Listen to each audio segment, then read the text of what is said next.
be only police and soldier be security people where we get. We get people like the Nigerian Security and Civil Defense Corps, when they call NSCDC. We get vigilante groups where people know as Yambanga, scouts and other people them for this area where they try their best to protect us and our property. Catch Security and Safety Anyana with Ordinary President on Human Rights Radio 101.1. Security and Safety Anyana for a security conscious Nigeria. Human Rights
good evening again.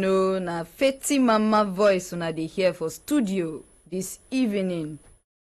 This program na Security and Safety Anyanya, and this na Human Rights Radio 101.1 FM. How your day go this today? I hope say your day go fine, because as God dey exist and I know say as him dey live him go continue to protect us for each other, for our families. We don dey talk many things on top this security and safety matter. If you just dey tune in on top this our radio station this evening for the first time, the program for this period na Security and Safety Anyanya, and I go run through wetin we don dey do inside week. We don talk about how we go fit keep ourselves safe on top social media. We don talk how we go fit keep ourselves safe inside our neighborhood. We don talk how we go fit keep us home, where we dey stay, where we dey sleep, how we go fit keep that place safe. We don also even talk about how we fit keep our motor, abi na machine where we get. We don talk how we go fit keep even this one secure and safe. Wetin we dey preach on top this our program we dey preach about security and safety. How we fit dey secure and safe inside our life. Everything where we dey do for our lives dey very important, and we suppose secure ourselves, keep ourselves safe, dey safe for ourselves and our families. We don dey talk on top this program as time dey go, say no be every time you go sit down dey wait make government come play vital role where you fit play as individual. I tell una say as individual, all of us get role where we fit play inside our life. Basic things like say you dey your house to lock your door. No be government go come lock your door for you. All these ones na small tips, my people, where we fit do as our own individual. We fit do them individually to protect ourselves. Make I no talk too much inside last week work. Make I talk wetin we dey face this evening. Today topic where we go dey discuss on top this program na how we go fit keep our children secure and safe. Now I want make we enter this evening, so una know say this topic na very wide topic. Na im make we go dey talk am sharp dey go. If we no finish am today tomorrow we go finish am, because this topic na very important topic. Na topic wey nobody, even me as I dey studio here, we no fit neglect. Na very important topic. How we fit keep our children secure and safe? The first thing wey we fit do. Na make we teach our children about dangerous things wey dey environment. Make we teach our children about dangerous things wey dey their environment. Make I give una example. All this matter like snake spider, bees, all these things na dangerous things wey dey inside compound, especially if you get house wey get all these kind flowers, thick flowers wey dey for your fence abi na inside your house na im bush dey. Snake fit hide inside bush. Wetin be the basic things wey we fit teach our children wey go fit secure them, keep them safe? Na to tell them about these dangerous things wey fit dey inside environment. I don see where you go see small baby dey outside dey play e go dey play with snake. E no even know wetin that thing be to am. As far as the snake never bite am where e pain am that thing don turn something wey e fit play with. As parents, wetin be our own, wetin we fit do for our children to help them? Na to teach them about all these things wey fit harm them inside environment. Talk to them, tell them say by the time they see this thing, no be something to play with You go teach them the basics. One beautiful thing about children be say they dey learn fast as you dey open your mouth yarn am, especially as parents. Children dey open their ear by the time you don tell them like this, by the time they see that thing where you talk say dey bad, you fit even show them with pictures. If you see this kind of thing, my baby, this thing is dangerous, so don't play with it. Those things they stay inside children head well. By the time they come out outside, they play where they see something where resemble that picture where you don't show them, they go run. They no go stand there because you don't tell them say it dey dangerous. And the number one thing where I want make we dey talk about for this program this evening be this. Make we enter the second one. The second thing be say, make we put our children for where we go fit dey see them when we go public place. Keep your children for where your eye no go comot from them. If you carry your pikin go Jabi Mall, inside Jabi you know say na very big place now. Anything fit happen inside that place. No, you know say children dey like to waka, especially when they don enter place where they go see plenty things to play with. Forget by the time you leave there, you just comot eye, bring your eye, come back, your pikin don go enter another. You know say Jabi Mall big well. Before you know wetin dey happen na look, you go dey look for that pikin. Make sure say anytime you comot with your pikin go public place, abi na your children, put your eye on top them. Make your eye no comot on top them, unless this your children are big children from like let's say 10-11 years, where you know say they fit identify wetin dey wrong or bad.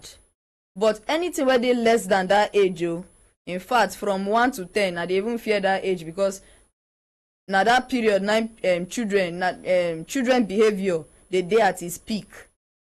So watch your children when you carry them go public place.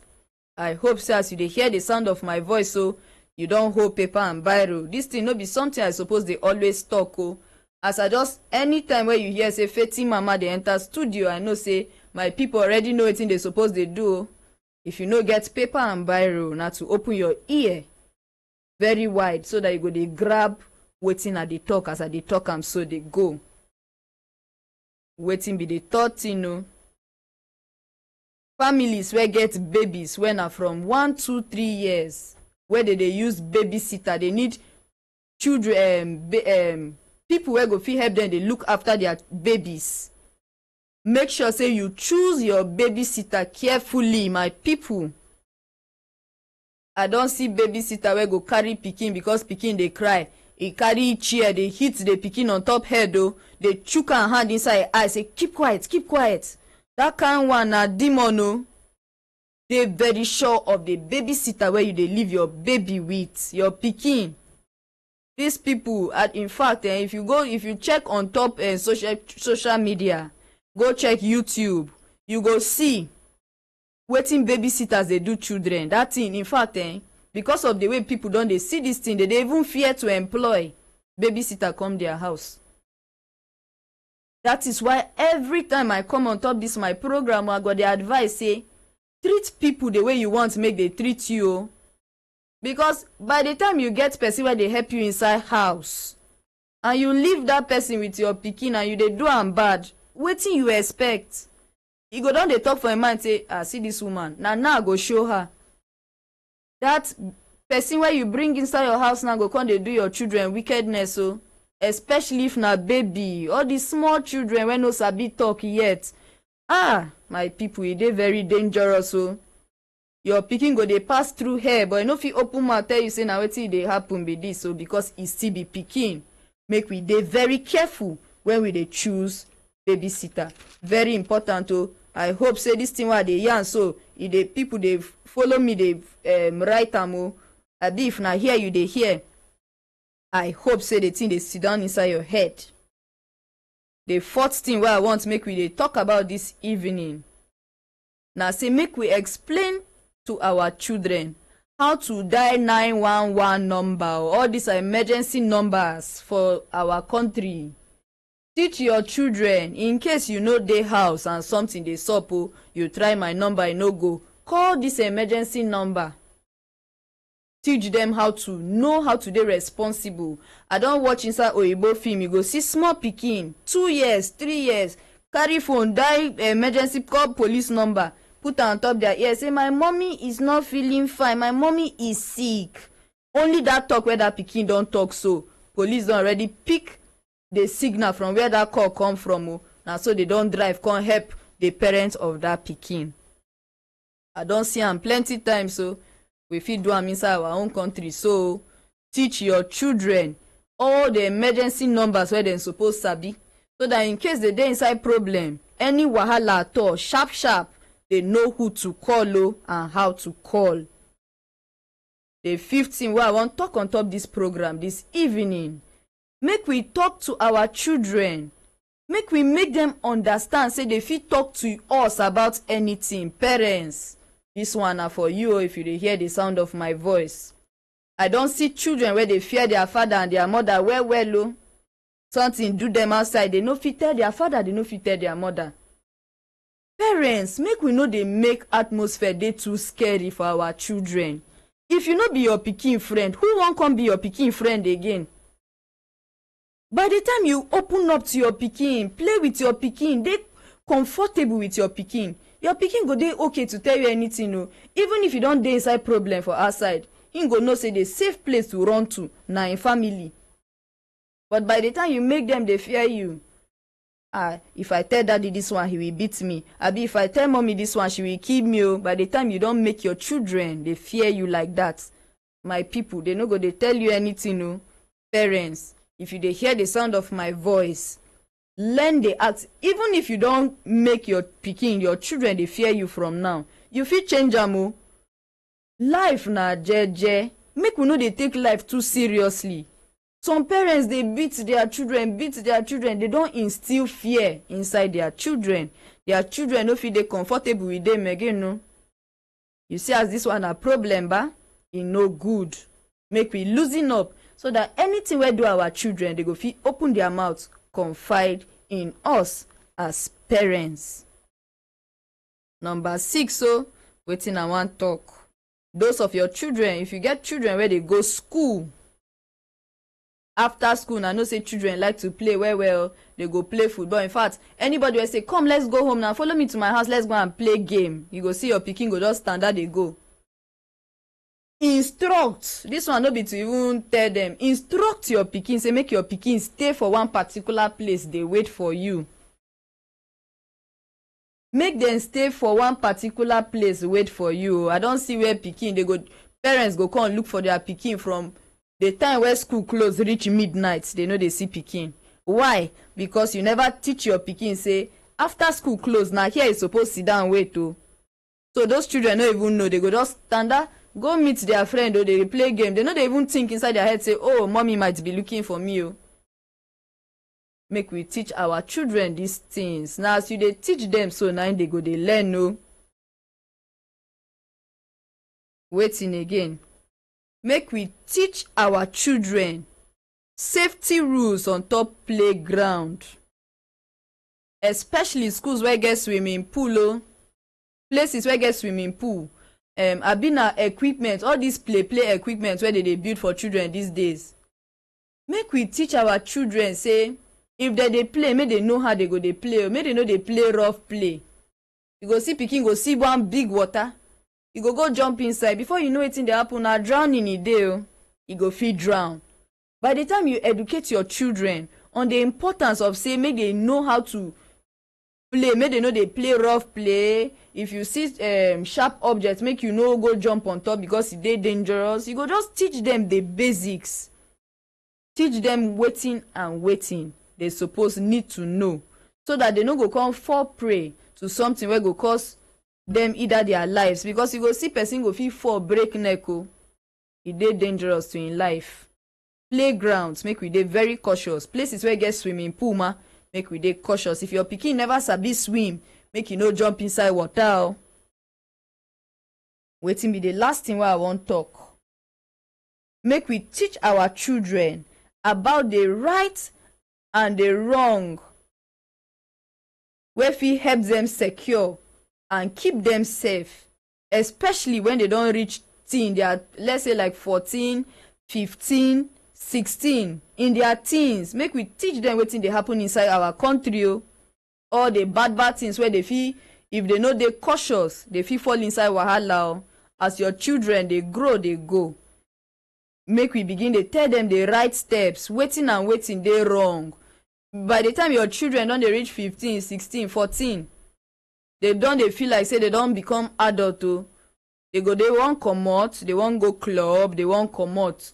So at these ages now, we don suppose start to tell them, say if you dey go this kind place, or if na club you dey go, you suppose dey careful with this area o. If person buy you this one o, na wetin you suppose do o. All this advice go help build our children. All these things wey I don mention on top this program o, I know say all my listeners dey very wise o. They don hold biro and paper, they don write am down. If you just dey tune in into this our interesting program this evening, the program na security and safety Anyana, and this na Human Rights Radio 101.1 FM. I don list like 7 things wey we fit do o, where we fit keep our children secure and safe. Una know say many others dey, na just small part we don touch today. As we dey go, as the days dey go, na so we go dey touch am dey go till we fit finish am. I wan open our hotlines now, so that people wey get contribute on top this sweet matter wey we don yarn this evening o, they go fit contribute. Abi na advice you get to parents, abi na advice you get to children. I hope say everything wey I don yarn inside the studio this evening, e sit down inside your head o. If you know say you no sit down, I know say you don write am. I trust everybody where they hear the sound of my voice. Our hotline number where if you call us with na 081 89 99 10 11. Make I call the number again. 081 89 99 10 11. If you just dey tune into this our program this evening, you know, the program na security and safety Anyana. I will don dey talk about wetin and wetin we fit do for our children to keep them safe and secure. Call don dey enter, so make we hear wetin our listener wan yarn us this evening. Good evening. Good evening, sir. Hello. Yeah, good evening. My name is Matthew. I'm calling from Kabusa. Matthew from Kabusa. Yes, ma. Okay, sir. You dey follow wetin we dey talk on top this program this evening, ba? Yes, very interested. But for me, there's something that I observed there. Okay, I dey hear you. You know, from the side of our parents, you know, sometimes parents, the way they treat children, sometimes I don't like it, you know, because that day when I was with my parents, yes, my father is very disciplinary man, you know, but sometimes if I do something wrong, instead of leading to take a wrong decision. So I think the advice I give to parents is that you have to, if a child do something wrong, Yes. It should have called him, drawn him, because our people say, if you have to try, I will beat you. You use your left arm and drop him back. The program is very interesting, sir, but parents, you have a lot of media responsibility. Yes, yes. So, for my advice now is that, children of nowadays, anything that our parents didn't normally taught us. Yes. Thank you, sir, for this your call where you call. For those of you we want call into this our interesting program this evening. I beg as they call us, so help us reduce the volume from your radio. If you know want reduce and if you shift away from your radio so that you go fit hear me and I go fit hear you.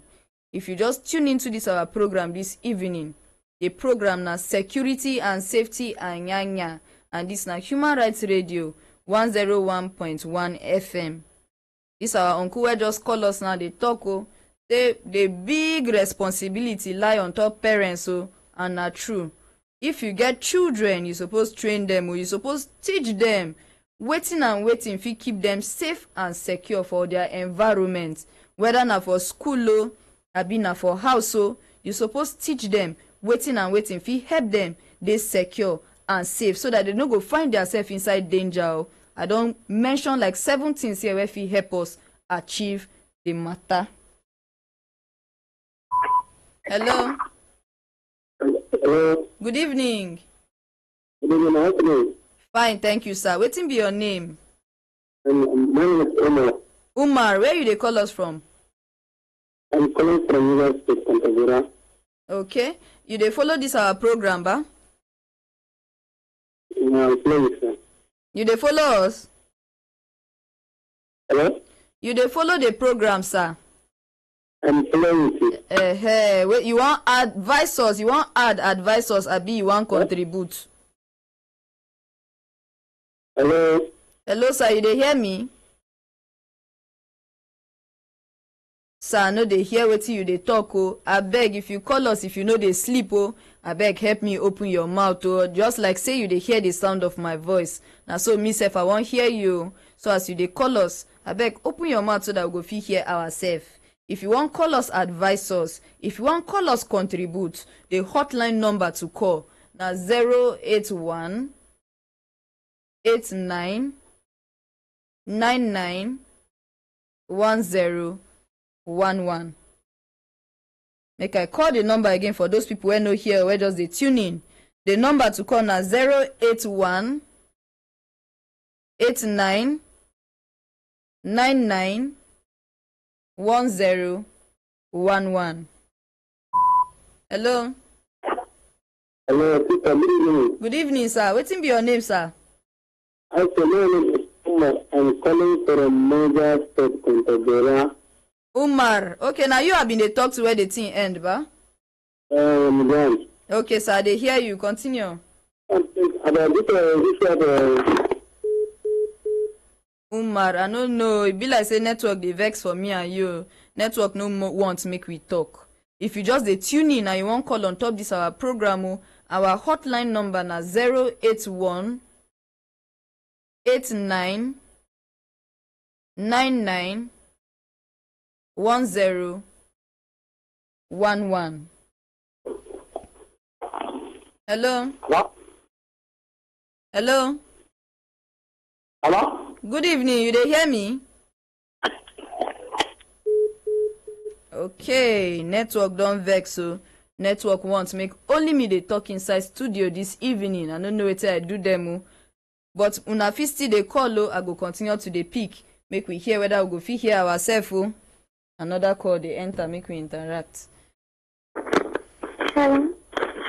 Hello, good evening. Good evening, ma. Wetin be your name? My name is Aisha Mohammed. Aisha Mohammed. Yes, ma. Aisha, you dey follow this our program, ba? Very, very well. I enjoy this business, sir. Thank you. Wetin you get to add on top our program, Aisha? All these things that you take care of your baby, your child, this kind of thing, I really enjoy it. Some of the parents don't care about their children. Yes, so. If you just send your children, your picking out, you don't care how the picking will take come back. Yes, so. So you have to take care of your child. Yes. Know what and what that you are going to tell him. Yes, that's true.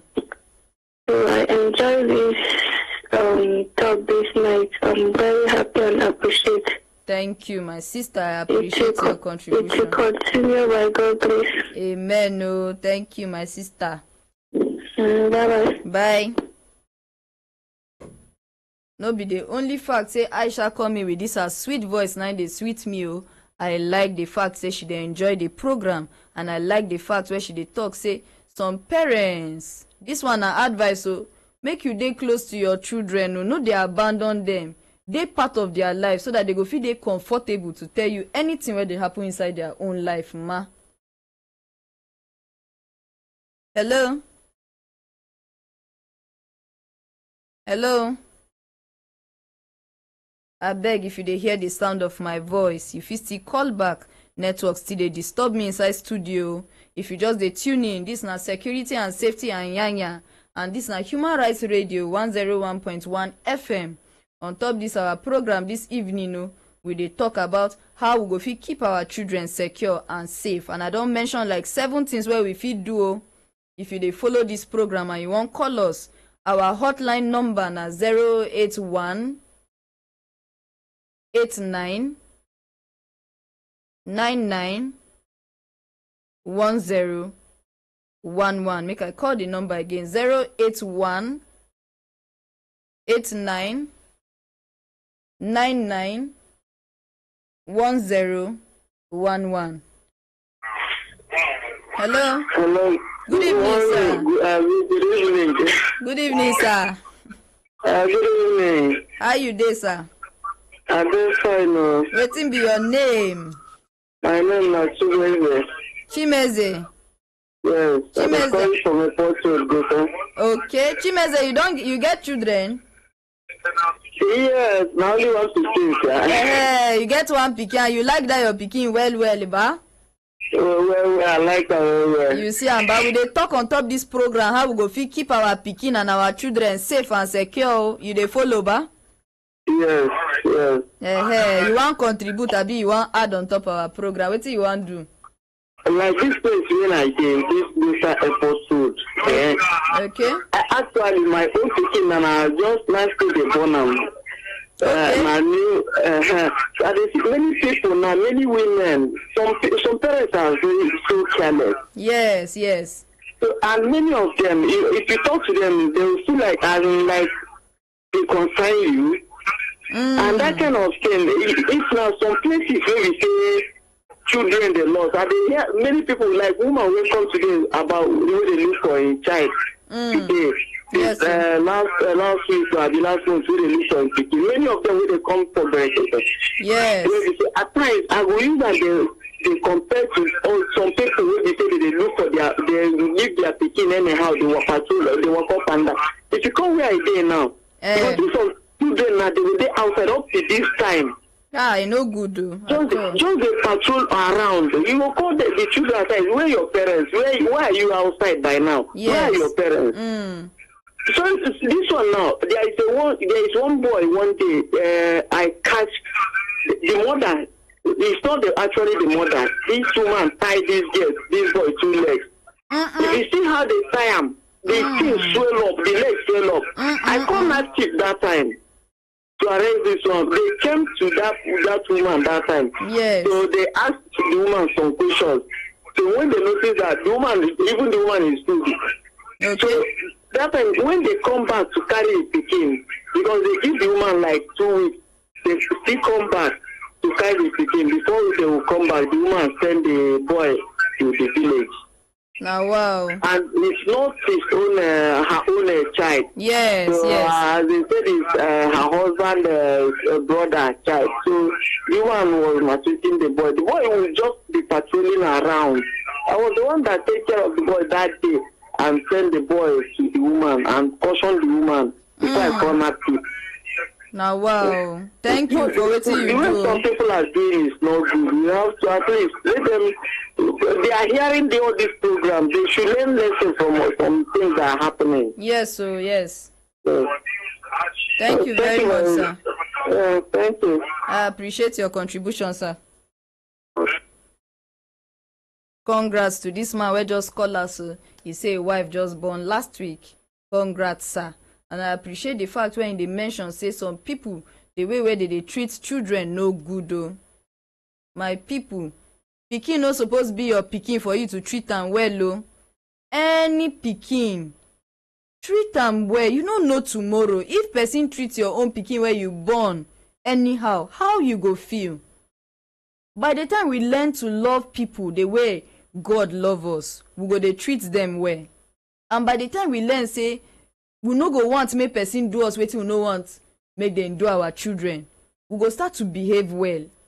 How this story where this man talk say that woman tie that boy leg, say the leg swell up, e just break my heart. Why you go treat person like that? And him talk say because that pikin no be the woman own, na make she dey treat am like that. E no good. Tomorrow person fit treat your own pikin like that oh. Na bad thing. Parents, make we take note oh. No be by today wicked to person oh. Treat people just the way you go want make people treat you. Hello. Hello. Good evening. Good evening. Well done, sir. Wetin be your name? Sir, you fit still call us oh. Network still dey do me strong thing inside studio. If you just dey tune into this our program, the program na security and safety and yanya, and this na Human Rights Radio 101.1 FM. Now on top this our program oh, now we dey give una plenty reasons, plenty tips on how to dey secure and safe. Hello. Hello. Good evening, sir.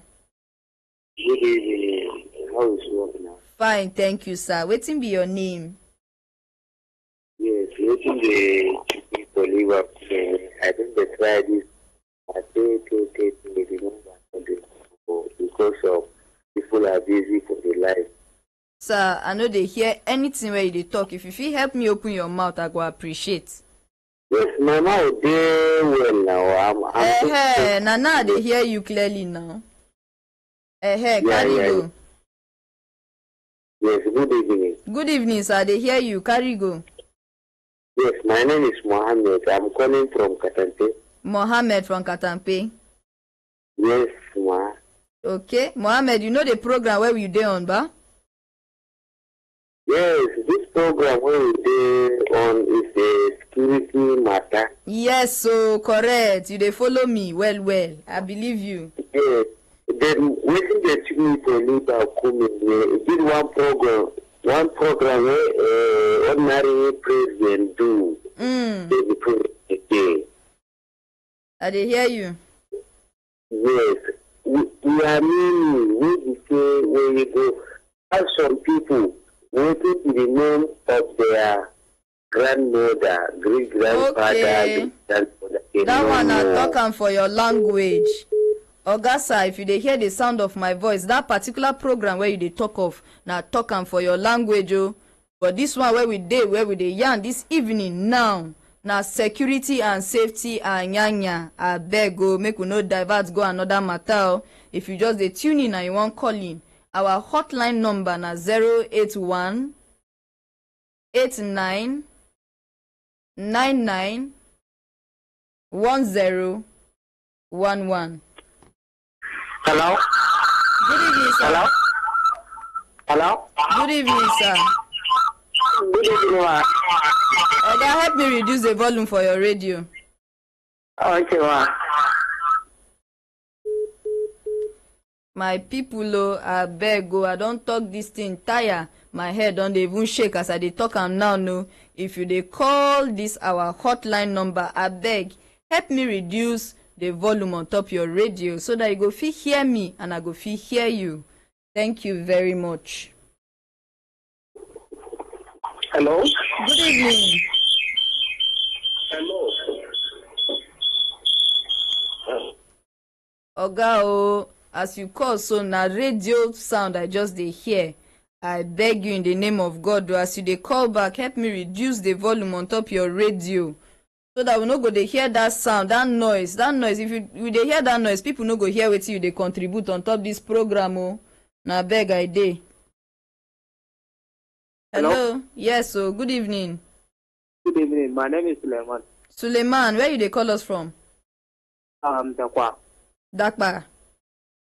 Okay, I dey hear you. You dey follow our program, ba? Yes, I just want to greet you. Oh, Suleiman, I appreciate this your greeting. No, I dey greet you back. Okay, thank you. Thank you, Suleiman. Good night. Good night, sir.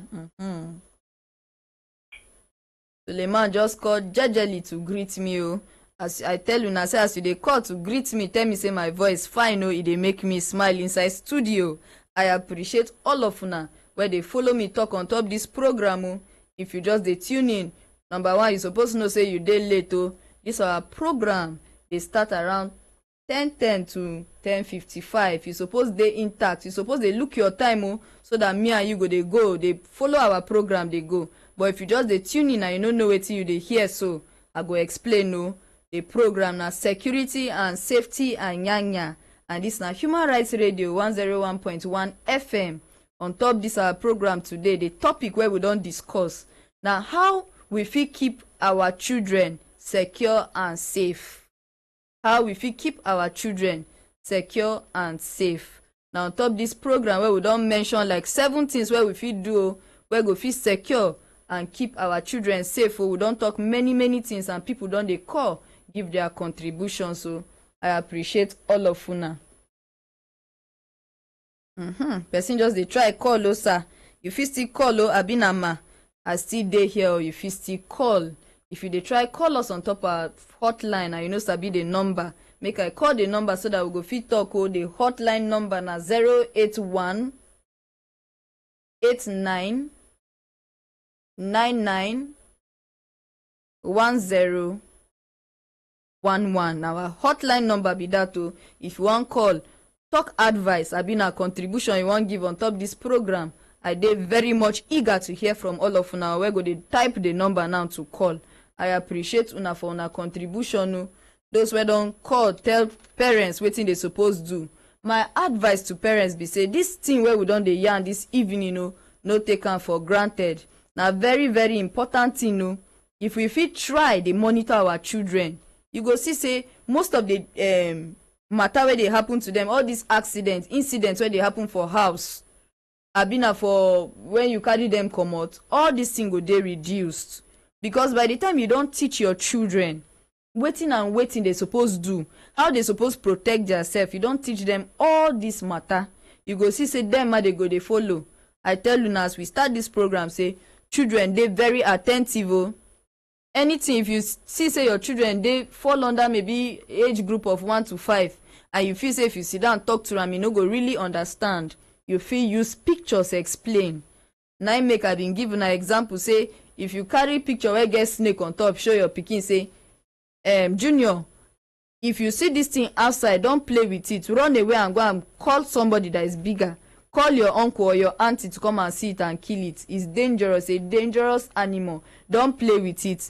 By the time you don show Junior snake, abi na dog or anything at all where you don show your pikin, tell am say that thing na bad thing, that thing fit harm am, e go stay inside im head. Though if Junior see that thing the next day, Junior go run as exactly as you tell am say make him go call person. Junior go run. Oh, go call person.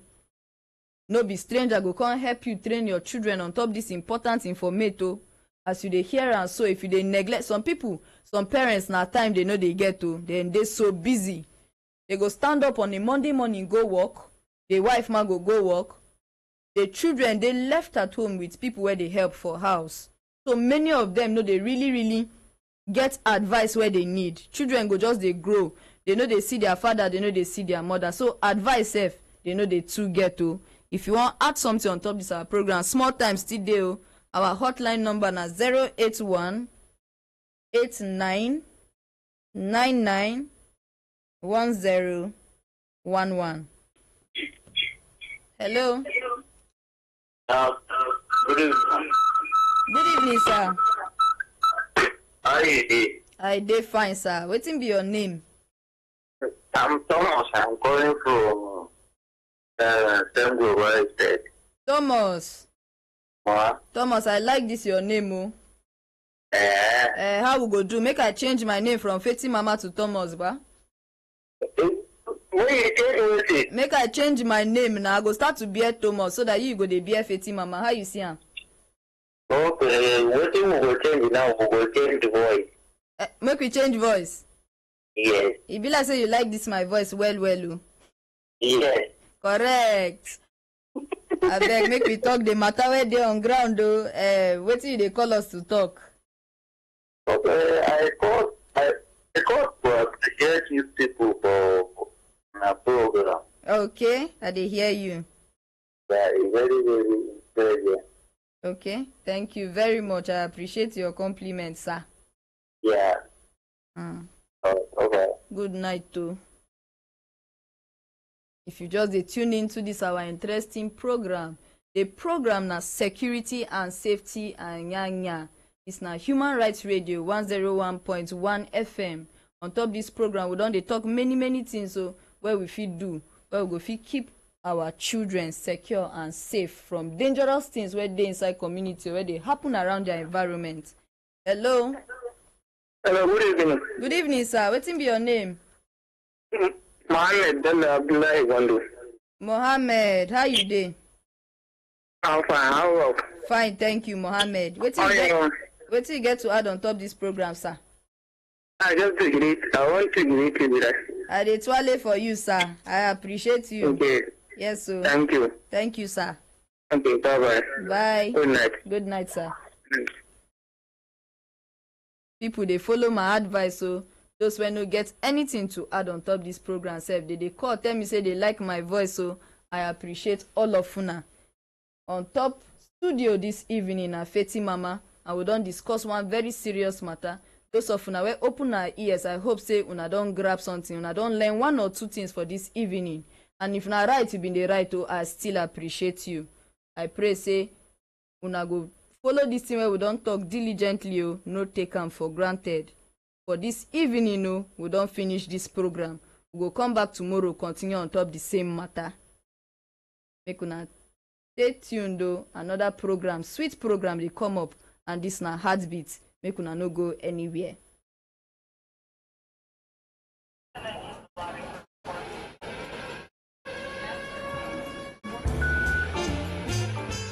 Security is the degree of resistance or protection from harm. It applies to any vulnerable or valuable asset, such as a person, dwelling, community, item, nation, or organization. There are, however, various types of securities, such as preventive, detective, as well as responsive security. Hello and welcome to Security and Safety Anyana, a program designed to tackle security and safety issues in our environment. This now program, we could give you an opportunity to call and take yarn with our mind on the kind security and safety challenges we will not face and how we not take handle them from area.